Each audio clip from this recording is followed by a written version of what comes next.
everybody, it is time again for another roundtable here at CineFix. Now we got everybody in the same room to talk about all the stuff. So let's jump right into it. And Christina, what are we talking about first? Well, apparently they're making another movie based on a Disneyland ride, which has gone moderately badly to well for them in the past, but this time they're making it out of Small World, which seems like an odd choice given that Small World is, by definition, the least conflicty. It's a ride about how everything's okay. Basically, it's the ride with the least potential for dramatic tension in all of Disneyland. That's why nobody goes on it. No, you'd be better off making like. Is that why you go on rides at Disneyland for the dramatic tension? You'd be better off making a ride out of the Mark Twain riverboat, like right? Because there's Mark Twain. Yeah, and there'd be dancing, and yeah, you'd be. Well, they're also slated to make Matterhorn and Space Mountain. Space Mountain, I bet, is going to be rad. Me too. Space Mountain is a great ride. I just rode that again recently, and it's so cool. It's so cool. Does Space Mountain, like, will adding an actual story onto Space Mountain kind of diminish the imagination that you... It's a small world. The thing about it is just that stupid song that gets stuck in your head and stays there forever. I'm not feeling No. But not get copyright by. I remember when I went to Disney World with my family when I was a little kid, and like it was like the park was about to close. And we're like, oh, quick, let's go do It's a Small World. And there's nothing more terrifying than riding in empty cars going through there as all those herky-jerky animatronic kids sing in your face. And I have these repetitive nightmares about that. A horror movie would be good. I mean, what happens to the animatronic little children puppet monkeys when the park closes at night? I could dig. So what's the better alternative? Like who here can pitch a better ride that they should have done? Like I'd say Mark Twain Riverboat. Space Mountain, literally every single other ride. However, people goofed on Pirates of the Caribbean being turned into a movie when that was first announced. Everyone thought it would be stupid. I thought this is so stupid, and it's done well. Yeah, I think it's done well. The first one. I think Lego Movie has proved that it's just execution. Like you can take anything and make a good movie out of it. Like the teacups. They should make a movie out of that Star Wars ride. I think. Yeah, maybe. Or the giant turkey legs. That's a movie. 9 p.m. Fireworks, the movie. Well, Brad Bird is also already doing Tomorrowland, which is a movie about the whole section of Disneyland, right? So, I mean, they're either gonna need to come up with new rides or stop making rides about movies. The Frozen ride at Disneyland is just like the hellish nightmare. It's like American Girl Place on acid. I don't know if you've been there recently, but it's horrific. There's like a 5-hour line to get on that thing. Spent a lot of time at Disneyland. Can I just say that we've spent more time talking about it than Disney has? Yes, I agree. And the meeting, there was this many people in a meeting at Disney, and they said, "It's a Small World movie?" And nobody said no. Nobody said yes, but nobody said no. No one looked up from their now phone. it's all right. Well, in the vein of movies that don't need to get made at all, they're making a Barbie movie also. Sony's making it. That's all I have to say. Sony's made great decisions in the last. So they're making a live-action Barbie movie. Sony's doing it.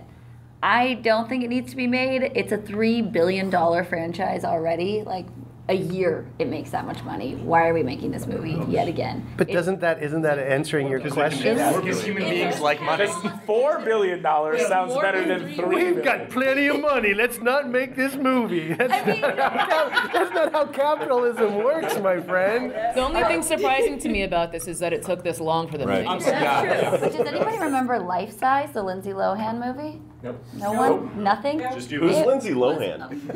I think the biggest question is, are they going to keep this actress's body proportions accurate to the doll itself? Will the actors be required to remove their genitalia before being in the film? That's what I want. There's one part where everyone pulls down their pants and they're like, "We've got the same." To be fair, that was like a funny part in Toy Story 3 when Barbie and Ken had that little sort of side story. Yeah, absolutely. But because it was cheeky and and we could enjoy it. Straight it's never been a movie. It's always been a toy. I think Battleship started that. And Barbie is a little bit more like Battleship in that it doesn't have as much. That's an interesting statement. In that it doesn't have as much built-in narrative. But neither did Legos. Yeah, well, the point of Barbie and Legos is here's a toy, your child can make up their own story. Right.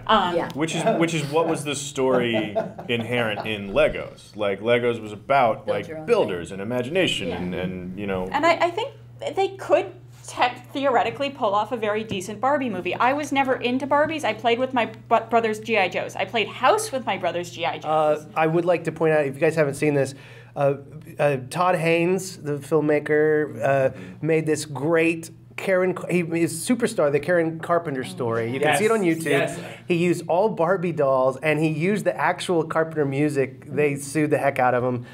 This is a film that will put starch in your socks. Yeah. But this is an incredible, incredible film. As Karen Carpenter, you know, her eating disorder eats her, the dolls change, and it's really dark and disturbing. I watched that movie. So it was like a snuff film, right? Like people passed it around my high school on VHS because it was banned everywhere and it was like shut down and illegal. Also, I just think it's worth on this topic. Let's just go look at that picture of the girl from Russia who made herself into Barbie. That's just for fun. That to me, that's the Barbie doll movie I would make, right? Yeah. Is the one of watching this woman transition from a normal person to turning herself into a plastic doll. I think so. Either way, I feel like the verdict is with both Small World and Barbie, they need to be horror films for us to enjoy them. One thing that Sony is doing that doesn't need to be, I think they also are doing Masters of the Universe, which is yeah. Let's do that. Let's skip right. The first Masters of the Universe was great, where they rode around in a big pink Cadillac together. Oh, it was awesome. Courtney Cox was there. Frank Langella actually had an interview not too long ago where he was like, Skeletor was my favorite role that I've ever played. I mean, He-Man. Masters of the Universe is He-Man and She-Ra, who are physically brother and sister, but spiritually not, so they can sleep with each other. I don't think that was part of it. I don't know that the cartoon ever got into that. No, it's the other way around. No. I looked this up once. I looked this up. He-Man and She-Ra, the people are possessed. They're possessed by those bodies are possessed by He-Man and She-Ra, and Prince what's his name and Princess what's her name. Right. So they're married, or they're. I think that's enough. But they're. I'm just seeing Clint's eyes. They're trying to jump in to find a cut point to get to the next thing. If I can just get everybody to be quiet for just a frame, I can lift this whole thing out. We're gonna get to incest later. I'll hold it in. I'll hold in the incest. Before we get to incest, though, let's. If you're gonna cut that out, that might be a weird transition. Yeah, no, there's no segue here. There's no segue here. But let's talk about something that we all probably are on, that is more likely to be for us as viewers anyway, and that's Mitch Hurwitz's deal at Netflix. Yeah, I gotta level with you guys. I don't give a shit about It's a Small World or Barbie, but this I like. Let's rap about this. Let's rap talk about Mitch Hurwitz's new multi-year deal with Netflix. As we know, Arrested Development is resurrected on Netflix. However people feel about those particular episodes in that season of the show, it definitely was Netflix is sort of coming out as a viable provider of original content. So building on that, now Hurwitz is back with them to executive produce, creatively direct, a whole bunch of new projects. It's sort of very unclear because this was just announced. We're not exactly sure what they have in mind, but we know it's going to be jokes on jokes on jokes. Right. You know, it's funny because the fact that it was such an accident that Arrested Development was ever on Fox. I have a friend who wrote for King of the Hill for a long time. And the thing that he said was they hate shows that win awards there because it forces them to keep it on the air even though it's not making tons of money. And they hated that show from day one. And then the fact that now there is a place for stuff like that. Yep. The way the landscape, everyone had lost hope. Reality TV had taken everything over and everybody had lost hope, and then it changed. Right. And it's such a wonderful development. Who knows if he'll pull it off. Arrested Development is not part of this package of deals. It's conspicuously absent from being mentioned in terms of the Unicorn, the movie that everyone's heard about for years, as well as another season. I mean, those types of creators, that type of work, the people who will go out on those branches, and that the people with the money are allowing them to dance out on those branches. I mean, yeah, the multi-year deal thing is something that is an established thing, and that Netflix hasn't. It's something that the networks have done before, the studios have done before, and sometimes, like, let's be honest, sometimes those things lead to someone getting paid for 2 or 3 or 4 years and nothing comes out of it. It happens all the time. People get an office on the lot and they don't do anything. And they don't do anything. And it's not that they don't do anything. I mean, they come up with No, they don't do anything. So it's the best job in Hollywood. But there's there's people who are very creative people who come up with a lot of great ideas, and the network just never likes them. Like, they're like, oh, you made this one great thing, so you will therefore come up with other great stories. And they do, they just don't fit the brand of the network, or the network doesn't think they're marketable. I mean, isn't the bigger story here that Netflix is acting more and more like a regular There's a double-edged sword here. Outside of Arrested Development, like, Mitch Hurwitz hasn't really had a great show. Like, Running Wild was okay at best. Sit Down, Shut Up was okay at best. Like... I think there's a weird little double-edged sword here, because it's great to see that Netflix, as a content creator, is sort of doing a more sort of traditional model of, like, let's get talent and let's lock them up, and they're working for us for this set amount of time, and that's what's worked for networks for a long time. But then also you're like, come on, man, don't be a network. Right. You know, like, because that's what's so great about Netflix. So if they're leaning more towards a traditional model, like, hopefully that doesn't mean that they're gonna have, their fingers in everything and they're gonna be more like Fox. That being said, they have so far in their original programming Good track record. They have, in their programming strategy, they not only have a good track record, but they have a reputation now for renewing shows that they're passionate about creatively, whether or not, because we don't know the numbers, right? Yeah, and technically we don't know their track record. We don't know their track record. Their track record could be absolutely terrible, but we know enough, at least in the social conversation, that, like, House of Cards was gigantic. At most people that I interact with, I've watched or expressed interest to watch House of Cards. But then Hemlock. To be fair, your friends are only from Gaffney, South Carolina, so that might not be. But then then something like Hemlock Grove, it's not a gigantic part of the conversation online. It hasn't gotten huge critical acclaim. It hasn't gotten all this attention, but it's got a second season. And that old breaking the habit of giving a show 2 episodes and then dumping it is such a horrible... That model definitely has that going for it, because when they order a show, they order 13 episodes and they put the whole thing up, and then everybody gets a complete arc of that story. Kevin Spacey, when he made that speech in Australia about that, and he's talking about how we didn't have to load up the pilot with all this.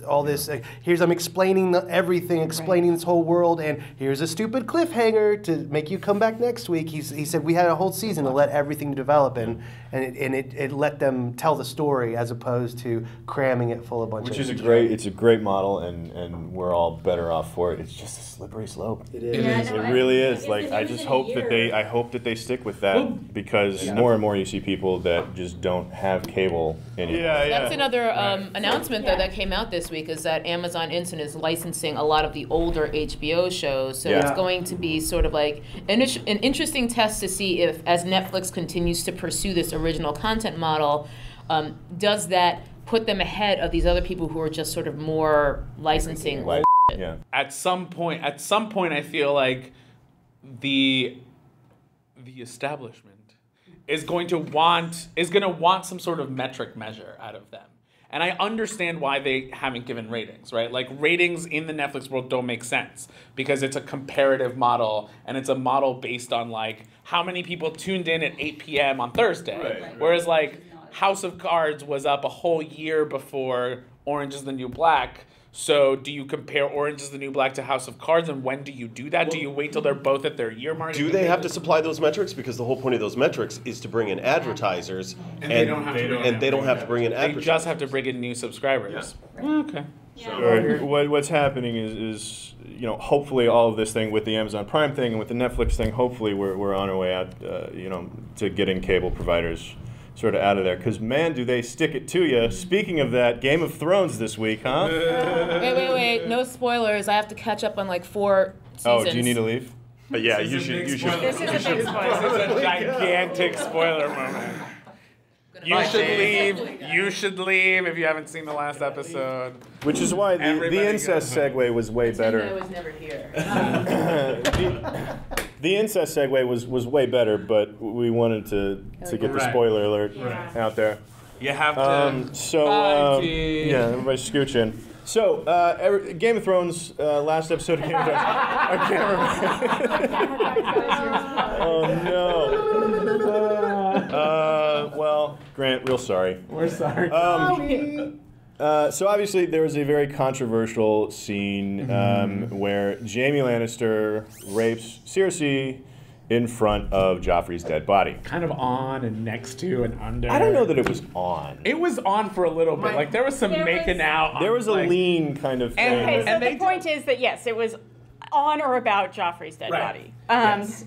So for people who have read the books, this is not quite how this went down in the books. It did happen. It did happen in the books. There was sex on or about She Joffrey's dead body. no the whole time. She said no in the books, and then it turned to yes, which is also a problematic trope. No, don't touch me. Oh, in the books, though, not only is it next to her son's dead body, she's also on her period. So there's a lot of reasons to say no that aren't just you're raping me. The debate online is all about was it a rape or was it not a rape? Because if it's a rape, we can no longer ever like Jaime Lannister. They've ruined Jaime Lannister, the character, which I had started to sympathize with. And that, to me, is the most f***ed up partial conversation because, okay, you were sympathizing, you got over the fact that he got caught by an 8-year-old boy and he pushed him out a window. Yeah, that was the first part that we should stop empathizing. Stop empathizing. Why is the Game of Thrones there are stories in the world about heroes and villains where those lines are black and white, and those stories are great and those stories are meaningful. But Game of Thrones is not and was never meant to be that story. Every single character does things in those books that is absolutely deplorable. I guess you could say the lines aren't so stark. Yeah. He was waiting for that one. But that world is one where So here, let me walk. I have 3 or 4 problems with how it went down in the show. One is that the producers came out and said, "Oh, that wasn't a rape. It was some weird power dynamic that they have that's pre-existing in their relationship." And I don't no. Because if there's a woman on the floor saying no with a man on top, that is rape. Books, yes. It was weird and twisted and not... It's in that debatable rape, not problematic trope of no, yes.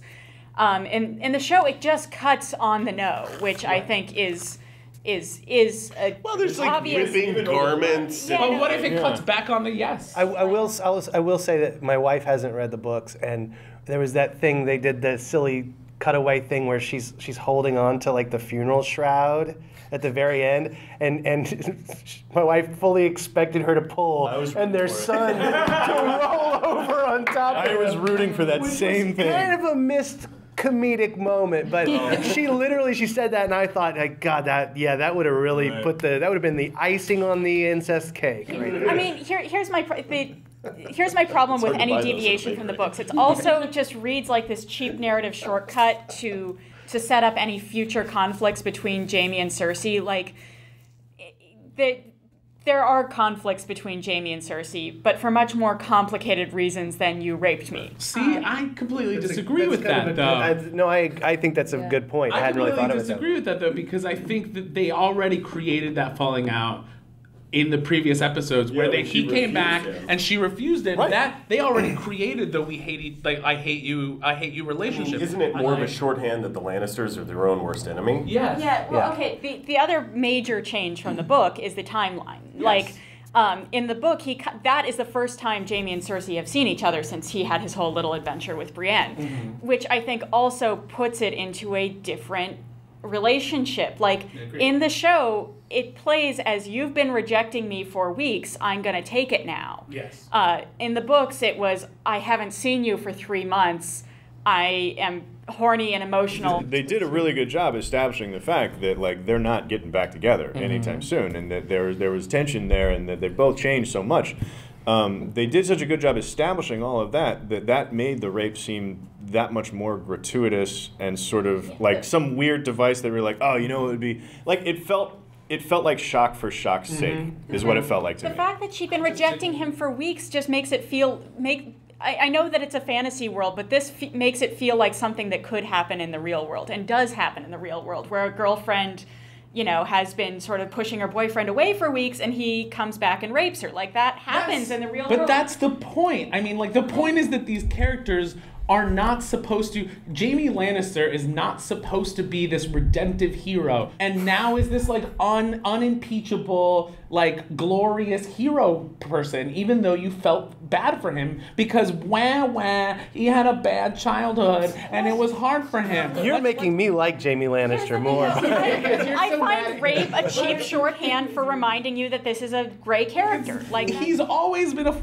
up person. He's always been a horrible. Is the actual debate that everyone feels cheated because it was a shorthand for making him bad when the show has dealt so well with gray areas, or is it because they just showed a rape on top of a son's dead body? I think it's and then it's just like, oh, that's too much weirdness, rape, incest on top of like your dead son. The conversation has become about whether or not it was a rape because people still want that to be the issue.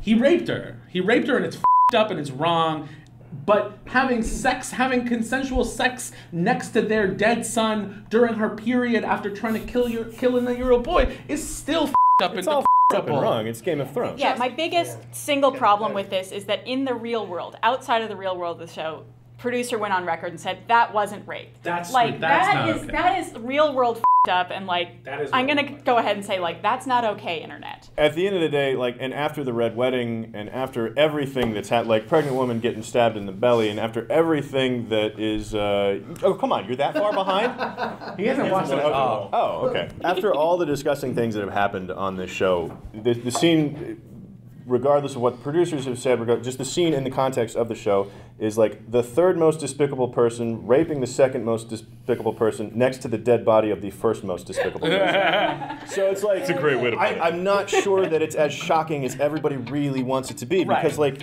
it's Game of Thrones. If shocking doesn't happen on an episode, I'm like, well, I just wasted an hour. Well, let us know what you guys think about all this stuff down in the comments below. Make sure to click like and subscribe, and come back next time for more movie news on CineFix Now. And now we mumble, and we get up, and we leave. Watermelon. Because there's another